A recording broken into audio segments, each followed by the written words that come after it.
when is it okay to take a loss? Is that even possible? Can you even speak about that in the age of Instagram and Twitter and all these people walk around talking about how amazing their life is and how great the things, like they've never made a mistake or never done anything. They just, poop gold bars and everything. Let's talk about failure. Let's talk about when it's okay to take a loss and when it might be advantageous to do so. How you guys doing? I know it's been a while actually since I've posted. We're kind of back into it. I posted something, it must have been 6 months ago now, saying I was kind of go lights out during this whole COVID situation. As you know, as a real estate investor, as a business owner, we had a lot of different things in the fire. The COVID hit us in multiple different fronts.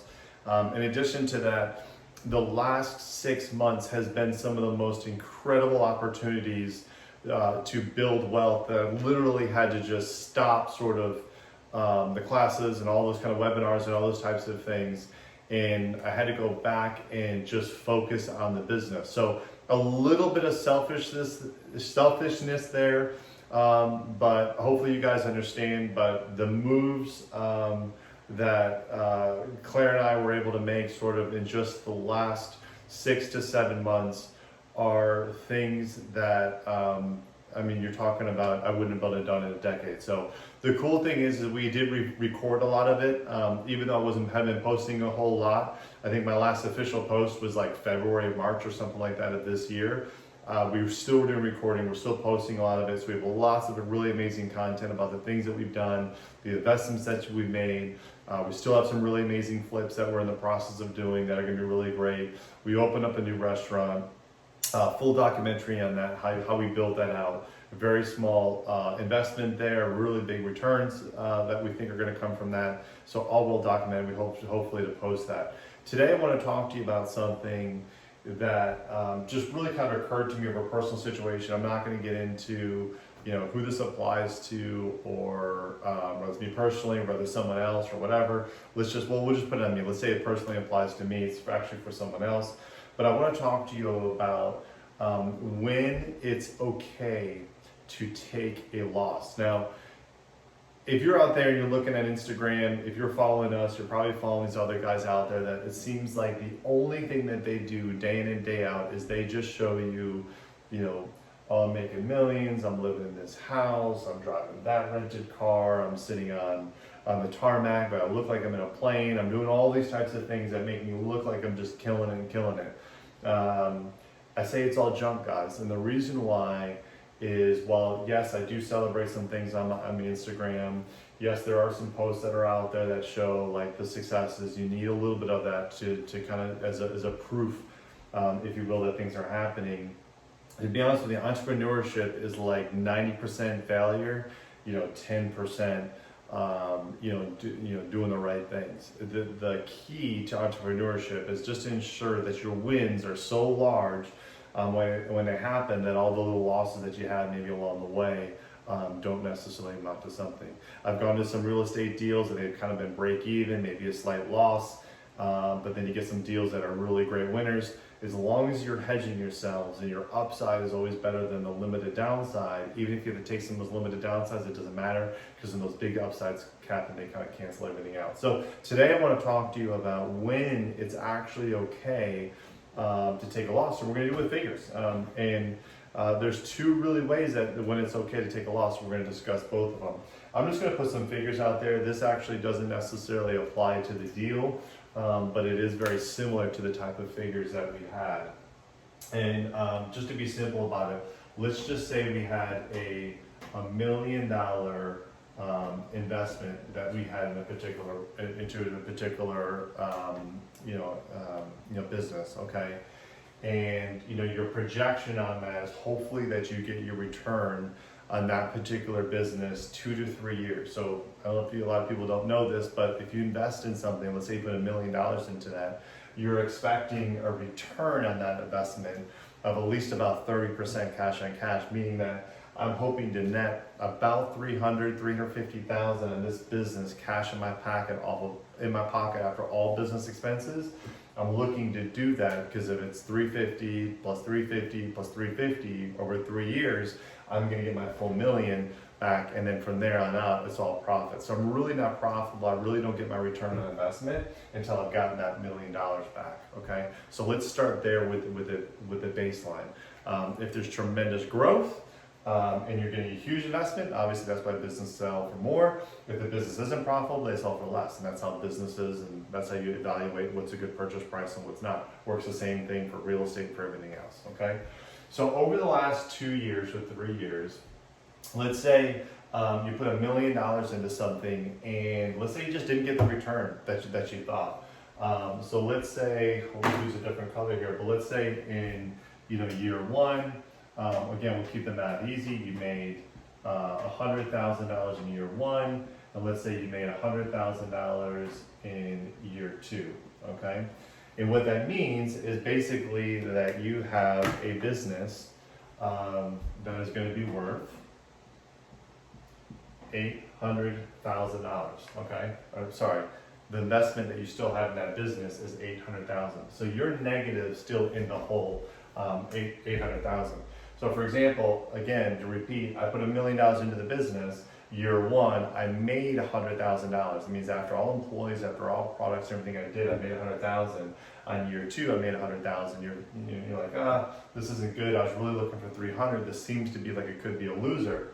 Now, you kind of have a decision you can make right now. I could say, well, in this particular business, I could sit with this, and in 10 years, I would get my money back. So for example, if I'm making $100,000 a year, and I took this and I said, for 10 years, I got $100,000, I would get my full $1 million back, and after 10 years, I would continue to get my $1 million, okay? So in this particular case, the question is, do I want to wait? Okay, do I want to wait for 10 years to get my money back? And the question is, and that's the kind of question of this video is, when is it okay to say, no, I'm not going to wait, and I'm just going to take the loss? Now, keep in mind that this business is profitable and it's still making, it's making some money.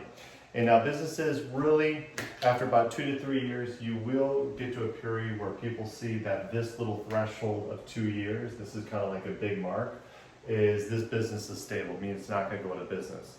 For an investor, if I'm looking to purchase a business that's been in existence for at least 2 years or so, and lenders look at it this way, I'm going to look at this business and I'm going to say, well, I'm getting about a 10% return each year. How do I feel about that? There's a lot of people that would take this business, okay? Think you could put $10,000 in the stock market. I'm not talking about the day traders that say they make $7,000 off of 6 cents. That's not what we're talking about. A regular standard S&P 500 index fund. You put money into a 401k, you put money into an IRA. If at the end of the year you got back a 10% return, most people would say you're doing pretty well. Returns really like 6 to 8% historically. Again, not the last couple of years, it's been a little weird, but historically, when you pan it all out, 6 to 8% return. So for a lot of people, they go, hey, if I put $1 million into a business and I'm going to guarantee the 10% return, that's pretty good. For real estate, that would be pretty good business. So for some, they're like, hey, that makes a lot of sense. Like, why not just stick with that business? So you're making about $100,000, you got $1 million into it, you're getting a 10% return. Because remember, you're not losing this money, it's still money invested, you're doing okay, all right?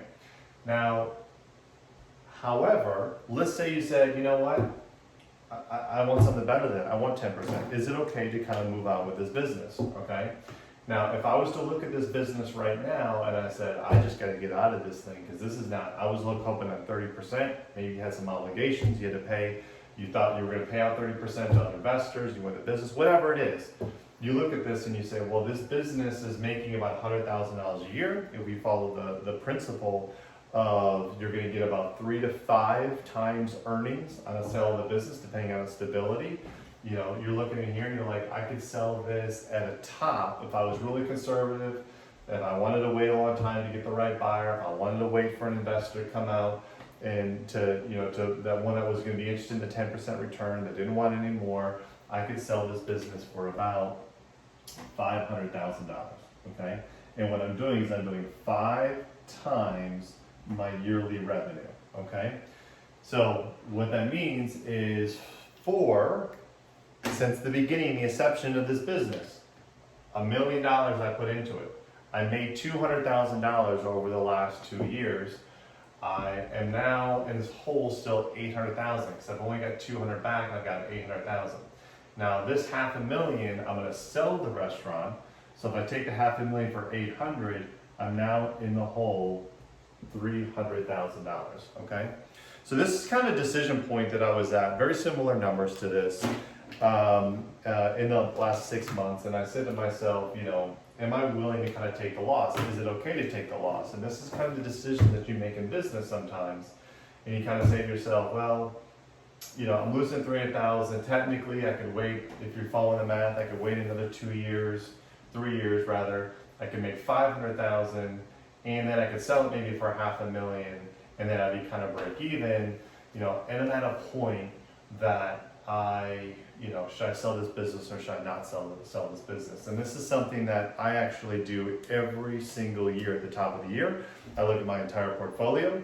I look at every single investment, and I say to myself, when should I buy this business? Should I keep it? Should I keep this house? Should I sell this house? Should I keep this business? Should I sell this business? Should I start a new business? What's the plan? And what you want to do is you want to go back and look at what you thought you were going to do, what you're currently do, and then say, is it beneficial?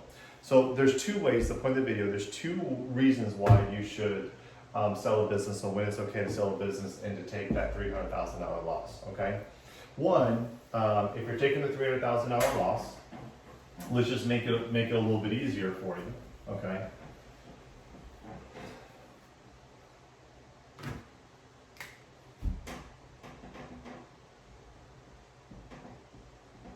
Your $300,000 loss, you're actually going to take that as a loss. You're going to take it off your taxes, okay? So what I mean by that is for any income that you make there going forward, you're going to be able to take that losses off that income. So if you're making a profit of another venture, if I have 10 streams of income and 9 of them are doing really well and one of them's a loser, if this one's a loser, I can cut bait. I can take the $300,000 off the income that I'm making the positive off the 900, and I'm not paying taxes on it. So maybe there's a little bit of benefit. Other than just, in this particular case, you're paying, 30% taxes. So there's one reason. The other two reasons is, and I'll just put it out there because this is where I'm at.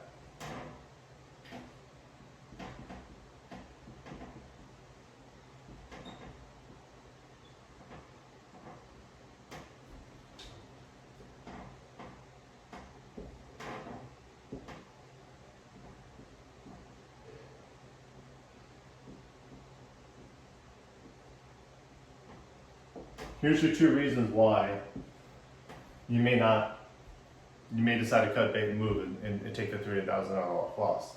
One, does it make mental sense to do it? Okay? And when I say mental sense, I'm going to combine these two, actually going to kind of combine and mirror together a little bit. But does it make mental sense? One,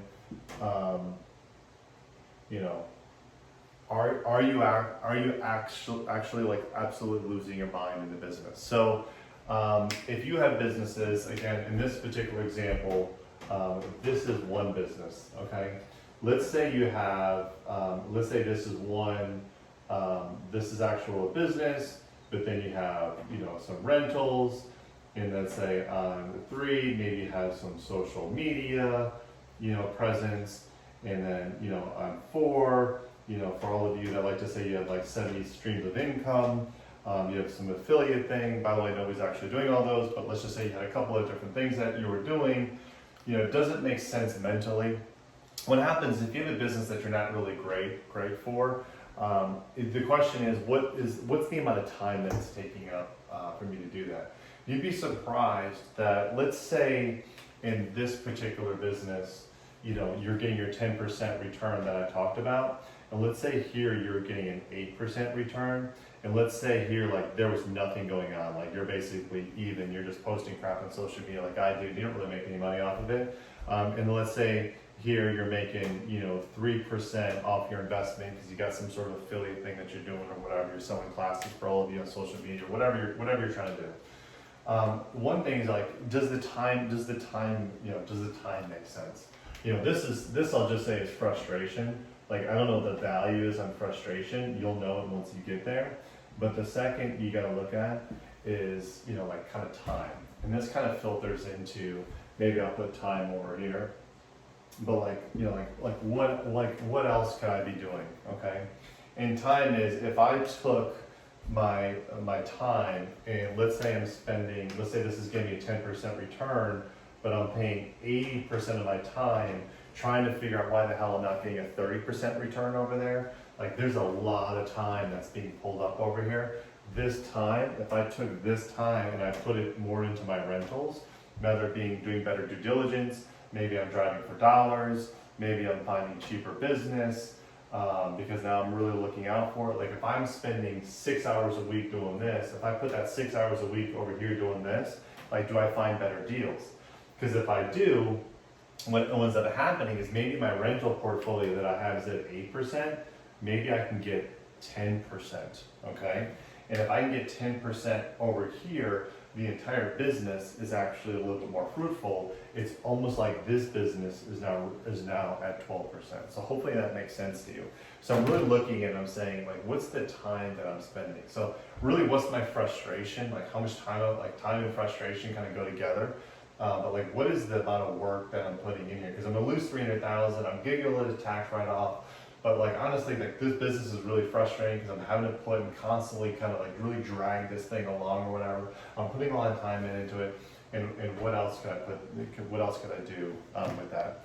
And the other one, so let's say time frustration. What else could you be doing is probably the other one that's probably the most important. And what else could you be doing is, keep in mind, if I sold this business, okay, you may be thinking like, oh, if you sell this business right now, I'm gonna lose $300,000. If I kept the business, remember, if I was making $100,000 a year, if I kept this business, I could keep it for the 3 years. I can make my $300,000. I'd make a total of $500 back in return. I could sell it. I could get my $500,000 back done, and I'd be out. I'd be done, right? Break even. So why would I sell it? Because I'm gonna take the $300,000 loss. Well, let's say if I took, it's not that I'm losing the $300,000, but what I'm gaining over here is I'm gaining 500,000. Okay, this is gonna get complex, guys. But I'm gaining 500,000 in income. So remember the previous board that I just had. $1 million in, I made 200,000. I got a little bit of money back, right? I'm gonna sell that business for $500,000. Now I lost 300 grand, but I gained my 500,000 back. Okay. Now the question is, what else could I be doing with my time, right?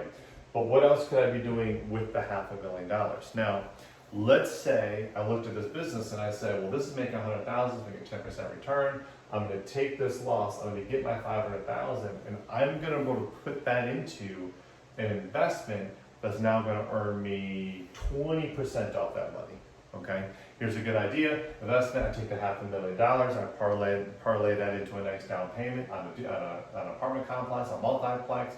That's going to give me a nice return on investment. Maybe I get a little bit of appreciation. Maybe I found something in auction that's really underpriced and undervalued. Let's say if I take this 500,000 and I'm going to get now a 20% return on that. I'll let you guys do the math real quickly, but how much money am I going to be making off that? Well,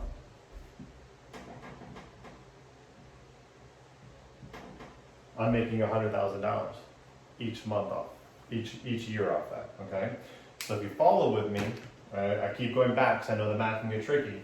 I put $1 million into my investment. I worked, I thought I was gonna do really great. It's not, it's only really making me about $100,000 a year. I decide, you know what, I'm gonna cut bait on that. I've got my $200,000 back. I'm still in the whole 800. I sell the business for 500. I lost the 3, but I've gained the 500 in cash. I've taken this 500 in cash, and my cash on cash return for that business year over year is now 20%. That 20% return that I'm now getting in this business is yielding me 100,000. But here's the key thing, guys. This 100,000, if you remember, I was making 100,000 off the million I got before because of a 10% return, right? So if I take this million and I compare it to take this 100,000 and I compare it to the 100,000 I got there, I'm dead ass broke even. Dead broke even, right? Because I had $1 million here and I was getting about $100,000 return. And instead, I put the $500,000, my net proceeds for the business, over here, and I'm getting a 20% return. This is why math is important. and I'm getting now 20% returns on 100,000. It's the same amount of money in cash flow that I'm getting. I'm less concerned with the percentage necessarily. I'm more concerned with what's the cash flow. If I think that this is solid and that's going to continuously producing me, the 100,000 each month, right? What's the big deal? Yeah, I lost 300,000 over here, but I'm actually just getting the same amount. Nothing's changed in my life, or has it?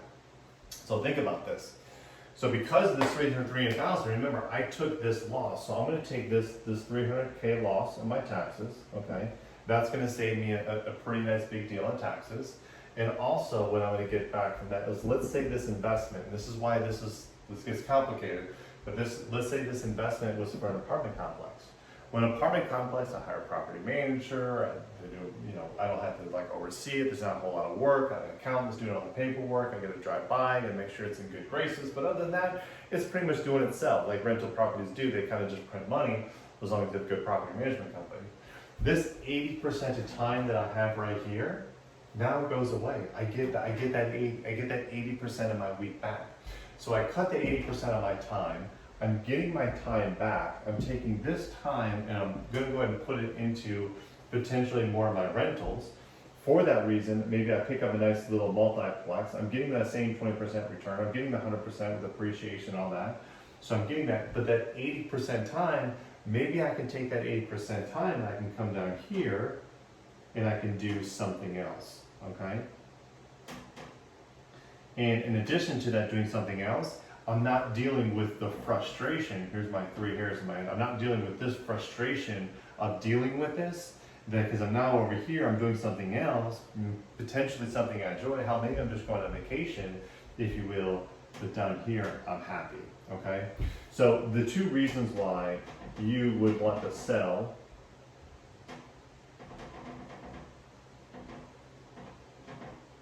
a business and potentially lose money, and why it may not necessarily be a big loss, is 1, your mental capacity, okay? If you're frustrated with the business, you're angry, guys, money's not that important. I mean, it is important, but like, taking a couple losses so that you can get your mind right, to free yourself up with some time so that you can put your efforts and your energy and all of that into something else.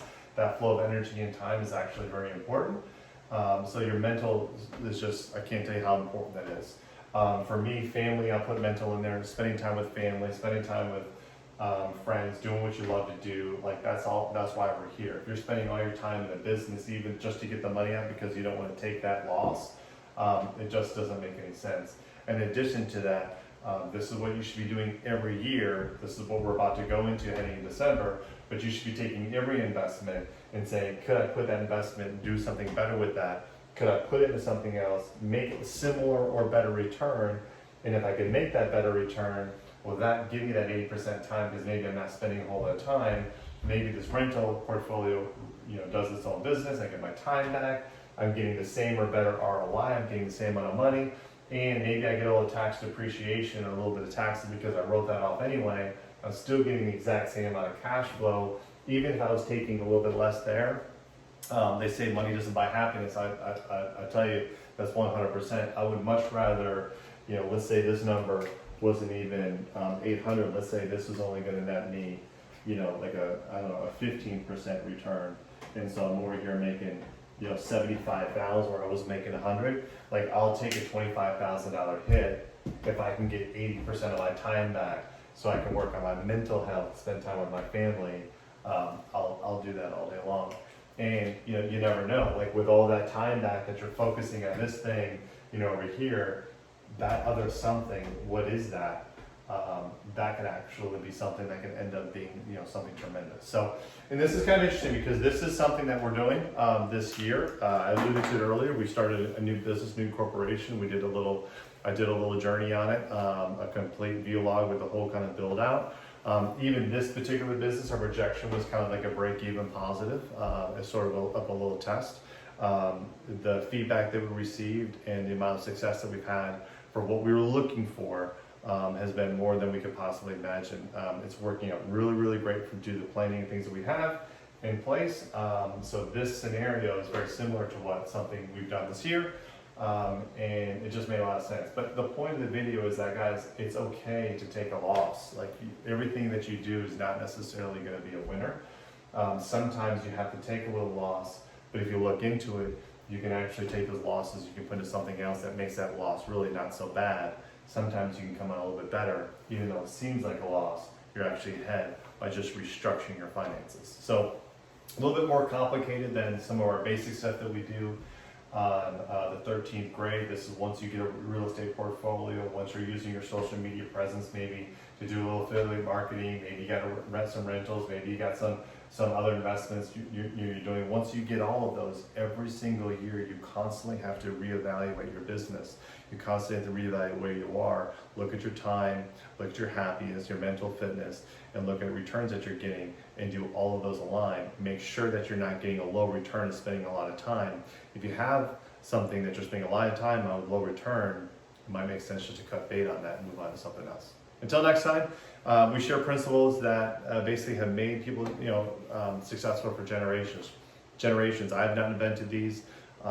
These are things that have been around. You can pick up a numerous amount of books and read any one of these principles that are out there. I'm hopefully just sharing those to you in a little bit different of a way that's a little bit more palatable to you, with a little bit more examples on here on the whiteboard. If you like more content, if you're a younger individual, you're not really sure to get started, how do you do something, we have a free course, the 13th grade, you can find on YouTube. Check out the social media posts. We post all kinds of stuff on how you can basically move from nothing to something in a very short period of time with not doing a whole lot more than just a little bit of hard work, grit, and restructuring your finances and the way you see, approach, and feel about money. Thanks.